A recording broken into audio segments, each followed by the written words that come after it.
2절 유대인의 왕으로 나신 이가 어디 계시냐 우리가 동방에서 그의 별을 보고 그에게 경배하러 왔노라 하니. 6절 또 유대 땅 베들레헴아 너는 유대 고을 중에서 가장 작지 아니하도다. 내게서 한 다스리는 자가 나와서 내 백성 이스라엘의 목자가 되리라 하였음이니이다. 우리 계속해서 마태복음 2장을 살펴보며 나아가겠습니다. 마태복음 2장은 우리가 어제 살펴본 1장에 이어서 예수님께서 어떻게 구약 성경을 성취하시는 분이신지를 보여주고 있습니다. 이 장의 내용은 우리가 너무나도 잘 알고 있는 내용들이 기록이 되어 있는데요. 예수님께서 베들레헴에서 탄생을 하셨고 또 그쯤에 해서 어떤 일들이 일어났는지를 기록하고 있습니다. 예수님의 탄생은 우선 예수님을 환영하는 무리와 반대하는 무리, 이 두 무리를 형성하게 됩니다. 사실 이거는 예수님의 생애 동안에 계속해서 나타나는 일인데요. 예수님의 사역을 보는 사람들이 그 사역을 통해서 믿음으로 나아오는 역사가 일어나든지 혹은 예수님을 대적하는 자리로 나아가 서든지 둘 중에 하나의 반응을 보이게 됩니다. 오늘 본문에서는 동방 박사들과 이 헤롯 왕이 등장을 합니다.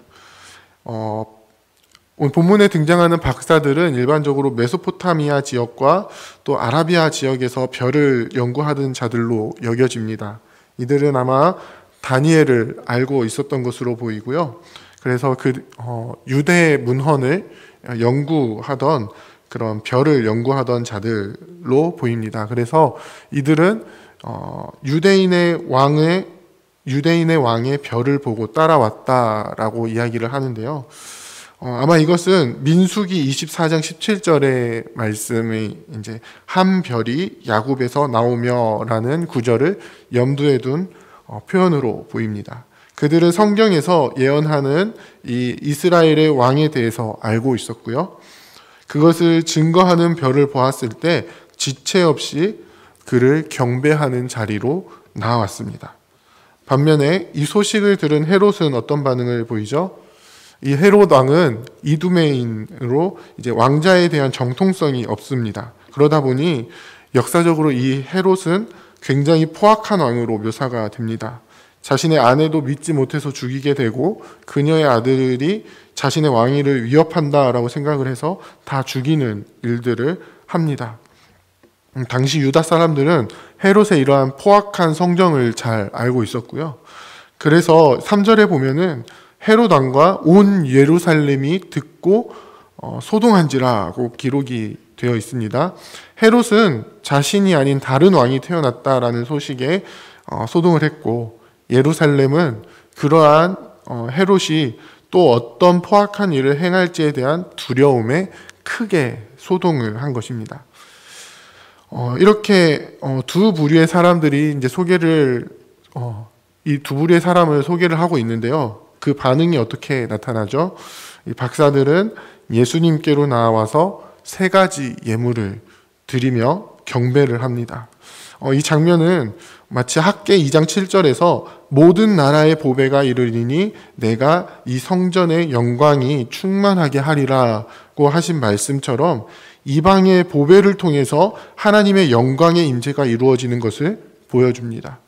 스가랴 6장에서는 이방인들이 가지고 오는 금과 은을 가지고 대제사장 여호수아에게 씌울 왕관을 만들어 씌우면서 이 여호수아와 스룹바벨을 통해서 하나님의 성전이 재건될 것을 말씀하십니다.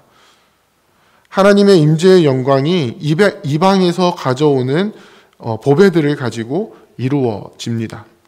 오늘 본문에서는 박사들이 이 예수님께 예물을 세 가지를 드리는데요. 물론 이 세 가지 예물은 우리가 통상적으로 알고 있는 그런 것처럼 각각의 예물이 예수님의 삶이 어떻게 이루어질 것인지를 보여주는 예물이기도 합니다. 하지만 우리가 1장부터 살펴보고 있는 이 예수님에 대한 내용, 예수님이 성취하시는 말씀은 무엇입니까?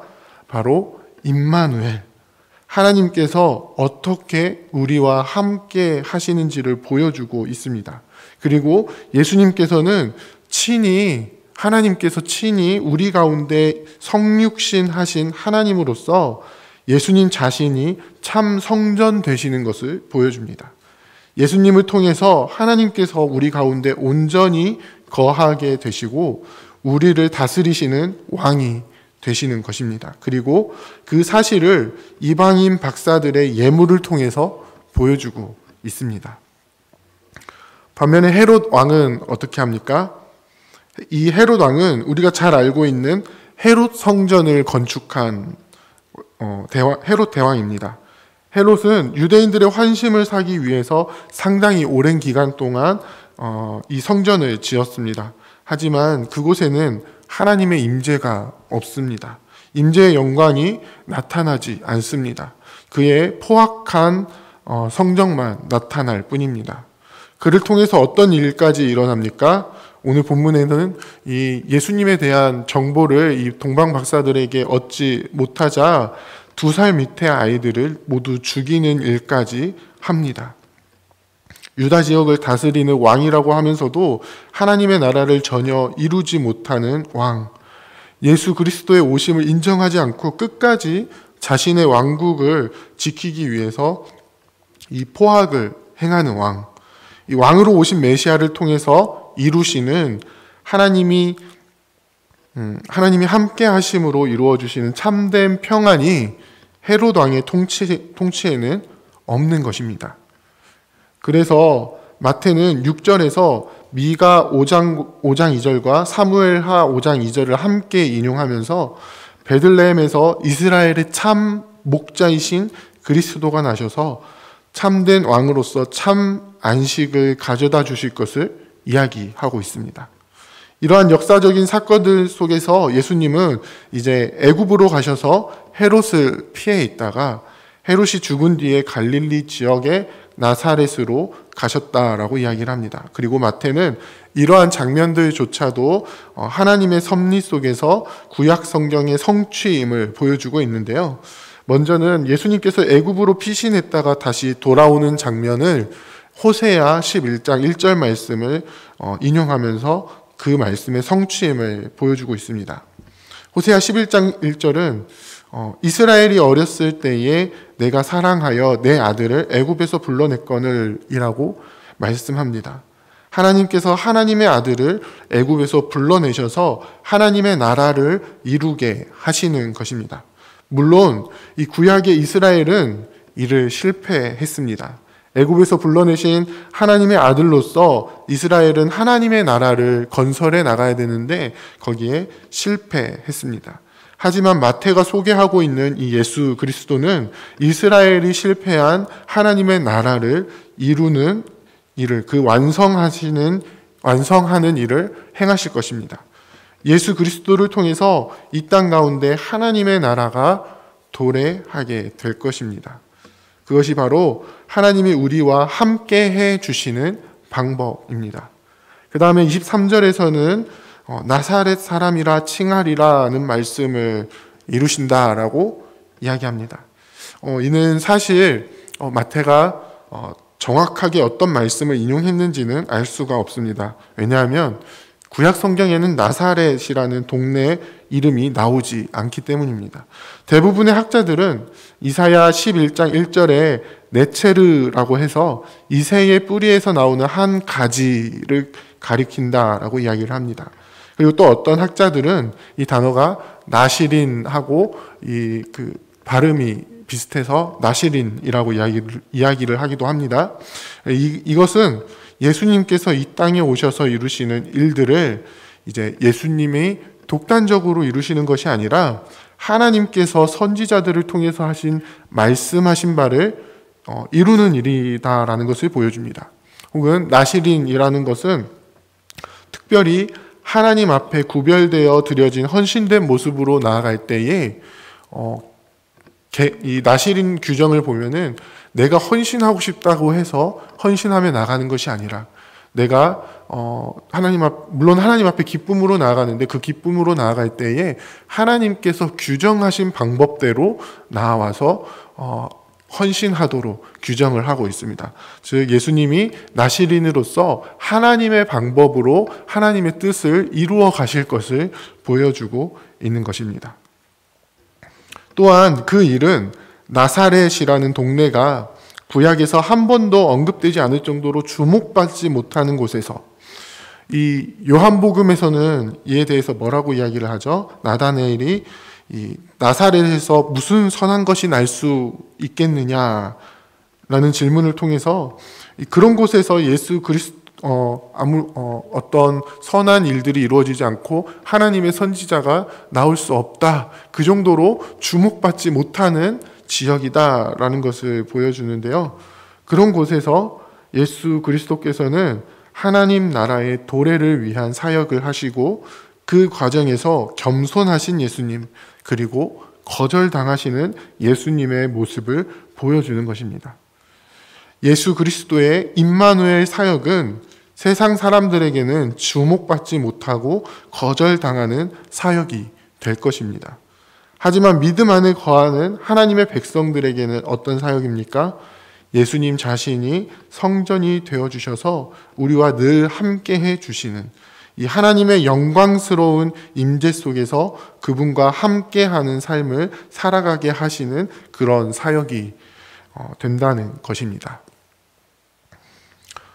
사랑하는 부평교회 성도 여러분, 우리는 우리를 위해서 이 땅에 오신 예수 그리스도를 믿는 이 온전한 믿음 안에 거해야 합니다. 세상은 자신들이 그동안 누려왔던 이 죄의 권세 아래에서 마음껏 즐겨왔던 세상의 것들을 빼앗겨 버릴까봐, 더 이상 세상이 주는 이 음행의 값을 즐기지 못하게 될까봐 예수 그리스도를 거부하고 거절하고 결국에는 어떻게까지 합니까? 십자가에 못 박는 일까지 하게 됩니다. 하지만 우리는 그분이 우리의 죄의 문제를 해결해 주시고 우리의 완전한 왕이 되셔서 우리를 영원한 하나님의 나라로 이끌어 가시는 목자가 되신다는 그 사실을, 그리고 우리의 구원자이시고 우리와 늘 함께 하시는 임마누엘의 하나님이심을 믿고 그분을 의지해야만 합니다. 그분을 경배해야 합니다.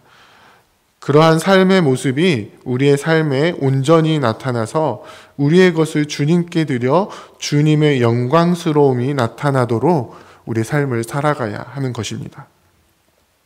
예수 그리스도께 우리의 온전한 믿음을 고백하면서 주님과 늘 함께하는 삶을 살아가기를 원합니다. 어떠한 상황에서든지 예수님께서 우리를 온전히 다스리시는 왕이시고 이끄시는 참된 목자이심을 믿는 믿음 안에 거하시기를 원합니다. 우리와 늘 함께 하시는 하나님이심을 늘 믿으면서 그분이 인도하시는 대로 믿음으로 나아가는 우리가 되기를 원합니다. 그래서 우리를 통하여 왕 되신 주님의 뜻이 이루어지고 또 우리의 삶에 하나님이 임재하셔서 영원히 함께 하시는 그 성전의 삶을 살아가기를 원합니다. 세상 사람들도 우리를 보면서 저 사람은 하나님이 함께 하시는 사람이구나 라는 것을 알게 되는, 그래서 세상 사람들이 감당하지 못하는 그런 믿음의 삶을 살아가시는 저와 여러분들이 다 되시기를 주님의 이름으로 부탁드립니다. 함께 기도하겠습니다. 이제 오늘 받은 말씀으로 함께 기도하겠습니다. 우리 가운데 왕으로 오신 예수 그리스도를 온전히 믿고 그분을 경배하는 삶을 살아가게 하옵소서. 주님께서 참 왕이요 목자이심을 믿고 우리를 이끄시는 대로 주님과 함께 거하는 백성이 되게 하옵소서.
이제 개인의 기도 제목을 가지고 하나님 앞에 기도하시기 바랍니다.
수고하셨습니다.